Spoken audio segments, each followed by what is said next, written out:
Their feature event, 20 laps, starting on the pole from West Boylston, Massachusetts, 02, that is Richard Doty. Outside of him, driving the 52 from Lebanon, Connecticut, home selling team, Bakaj Homes and Vinco Mobile.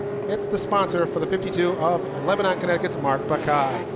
On the inside of road number 2 will be the 32, that is Chris Bakaj. Bakaj Construction, Eagle Insulation, and Caravello Brothers are the sponsors of the Farmington, Connecticut driver. Going off in position number 4 will be the number 4. It is Easton, Connecticut's Mark Esposito. Mark took home the win on Budweiser Modified Nationals weekend. Starting on the inside of row number 3 is the 31, Michael Gervais. The 44 of Aaron Drake sits 6th. In 7th is the 8 of Kurt D'Addario. In 8th starting spot is the 17, Jason Palmer. 9th is the 22 of Paul Peon. 10th is the 66 of Art Moran. 11th, David Smith in the 47. 12th, the 97 of Dennis Doyon. As we get ready to go racing, it is 13th is the 5 of Carl Bone.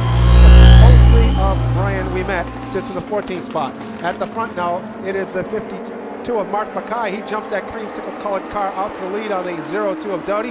Running in the 3rd spot is the 4 of Esposito. In the 4th spot is the 32, that is Chris Bakaj. And in 5th is the 44 of Aaron Drake. Now Doty looks to get an inside run on the 52 of Bakaj as they go through turns 1 and 2 and head down the backstretch. It is still Bakaj in the lead, chased by Doty. And Doty, a pretty good man to make that move in his number 02 car. And now it is Chris Bakaj starting to make his presence felt. So at the front, it is the 52, that is Mark Bakaj. The 02 of Richard Doty runs in the 2nd spot. The 4 of Mark Esposito sits in the 3rd spot. And here comes the 32 of Chris Bakaj. He sits in 4th. Further on back down the field is the 44 of Aaron Drake. Then we fall back.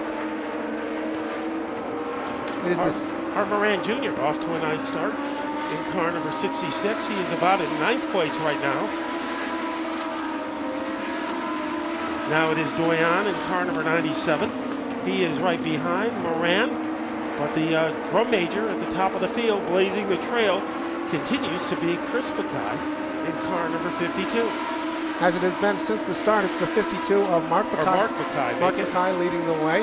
Then we have the 02, that is Richard Doty from West Boylston, Mass. He sits in the 2nd spot. And then it is Mark Esposito who took home the checker on opening weekend here, the Budweiser Modified Nationals. He sits 3rd, and then comes the brother of our leader. It is Chris Bakaj in the 32. Aaron Drake in that beautiful gold car running 5th, but almost hanging out like a barnacle. In the next position, it's Jason Palmer in car number 17. A little trouble for the 03 of Brian Ouimet, and that car will hobble to the middle of the infield. The top 3 cars now under a blanket as they go down the backstretch. It is still the 52 of Mark Bakaj leading the way. Richard Doty still holding on in 2nd, and it is Esposito running 3rd. It is Chris Bakaj in 4th, Aaron Drake 5th, Palmer in 6th, and the 31 of Michael Gervais runs 7th. So it is Chris Bakaj who started on the, or Mark Bakaj who started on the outside of the front row, and he has put his fingerprints on every lap so far, and nobody's really made a big charge. Doughty's been close, and so has Mark Esposito, but right now they've been following him the way paparazzi would follow a movie star. We are approaching the halfway point of the race, so when they hit the stripe, they will have 10 to go. Matt, one of the things Gary and I were talking about earlier this evening in the Legends Division is that both the Bakaj brothers run exceptionally strong, whether it's on our Wednesday night shows or our Saturday night shows. You can count for those creamsicle cars to be up at the front, and they certainly are right now as they sit in 1st and 4th. That wasn't the case 2 years ago when they came into the division. Both of them struggled, and both of them seemed to come into their own right at the same time. It was Mark Esposito as he wandered out of line a bit, trying to get a little outside leverage against the 02 of Doty. Did not find it, so he's back in behind the 02 car.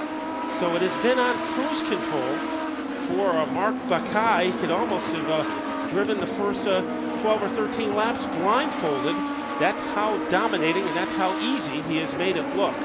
Bakaj has quite a lead for himself, about a 5-car length lead.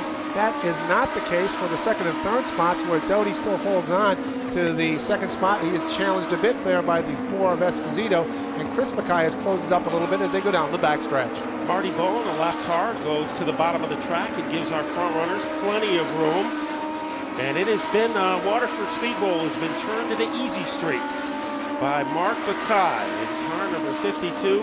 And nobody has had an answer. Probably their only hope would be if a yellow should come out, but this race has been pretty much incident-free. So once again, a strong move on the outside of a lap car. The question marks around second place, where Dowdy and the 4 of Mark Esposito are hanging out. With just 5 laps left as they came by this last time, it is still Mark Bakaj leading the way, and that battle, as Matt said, has tightened up for positions 2 through 4 as the 02 of Dowdy is under siege by the 4 of Esposito and the 32 of Chris Bakaj. Getting close to the finish of the Speedbowl in the Legend Division, with Mark Bakaj continues to be the brightest blip on the radar screen. Let's see if Chris Bakaj now on the outside, he almost had a notion, but he got a little loose coming off the corner, and that just stalled all his momentum. Down to the final 2. The final 2 laps for Mark Bakaj. Can he hold on to his joyride as it has been so far this evening in the Legends feature event? He's crossed the stripe, just 2 laps left. Richard Doty sits in that second spot, and right there on his rear end is the 4. That is Mark Esposito, who took home the win 4 weeks ago as we opened the season for the Legends, their only event so far this season. This time by now, the lap car has caused a little bit of turbulence for Bakaj as the 02 and the 4 have closed up that gap. Will they get another run at Bakaj as they go down the backstretch? It is Mark Bakaj leading the way, the 02 of Doty, the 4 of Esposito, and the 32 of Chris Bakaj as they come this time by the checkered flag in the air, and it will be the 52 of Mark Bakaj with his hand outside the window in victory, and then in second will be the 02. That is Richard Doty, and then the 4 of Mark Esposito. He finishes in the 3rd spot. And One half of the most potent brother combination in Legend Racing. Let's have a big hand for Mark Bakaj. Well, Mark, it looked from the stands. How did it look in the driver's seat? Well, it wasn't that easy. I knew there's a lot of fast cars out there. Mark Esposito, my brother Chris, and Rich were all real fast tonight. I knew my only chance was to get ahead of them on the start, which I got lucky and I did. I'd like to thank my sponsors, Bakaj Homes, Vinco Mobile Equipment Repair, and Home Selling Team. It was a great night tonight, and I'm just glad we all brought it home in one piece. Now, there's not too many nights during the Legend season that races go from green to checker. I'm sure you're not complaining about it. Not at all. I kept on glancing up in my mirror, make sure there were a couple car lengths behind me, and just kept on going. Okay, that's a story here from Victory Lane. Another victory for the driver of car number 52, one half of the creamsicle combination, Mark Bakaj.